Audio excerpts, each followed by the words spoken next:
സാധാരണ ink tank പ്രിൻ്ററുകളിൽ, അതായത് പുതിയ വരുന്ന ഇങ്ക് ടാങ്ക് അതല്ല നമ്മൾ കാർട്രിഡ്ജ് ആയാലും പ്രോബ്ലം വരാറുണ്ട്.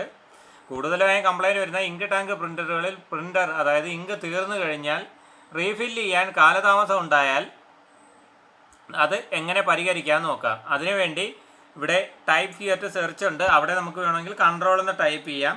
ഇല്ലെങ്കിൽ വിൻഡോസ് കീയും 6 പ്രസ് ചെയ്യുക. അപ്പോൾ റൺ ഓപ്പണായി വരും. റൺ അവിടെ ടൈപ്പ് ചെയ്യണം, കൺട്രോൾ എന്ന് ടൈപ്പ് ചെയ്യുക.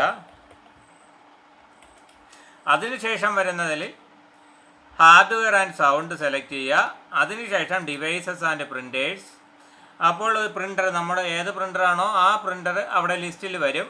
ഇപ്പോൾ ഇത് ലേസർ ജെറ്റ് പ്രിൻ്ററാണ്, ഇതിൽ ഈ മെയിൻ്റനൻസ് ഓപ്ഷൻ കാണത്തില്ല. എന്നാലും ഇവിടെ ഇപ്പോൾ ഉദാഹരണത്തിന് ക്യാനോൺ 3010 അങ്ങനത്തെ പ്രിൻ്ററാണെന്ന് വിചാരിക്കുക. അപ്പോൾ അതിനെ റൈറ്റ് ക്ലിക്ക് ചെയ്ത് പ്രിൻ്റർ പ്രോപ്പർട്ടീസ് എടുക്കുക. വെറും പ്രോപ്പർട്ടീസും ഉണ്ട്, പ്രിൻ്റർ പ്രോപ്പർട്ടീസും ഉണ്ട്. അതിൽ പ്രിൻ്റർ പ്രോപ്പർട്ടീസാണ് എടുക്കേണ്ടത്.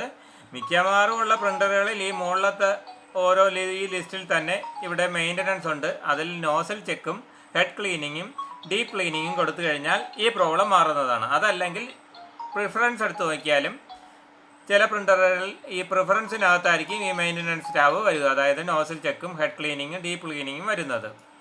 അല്ലെങ്കിൽ ഫ്ലഷ് എന്ന് പറഞ്ഞു വരും, ഫ്ലഷ് ചെയ്താലും മതി. ഇത് ഇത്രയും ചെയ്തു കഴിഞ്ഞാൽ റെഡിയാവുന്നതായിരിക്കും.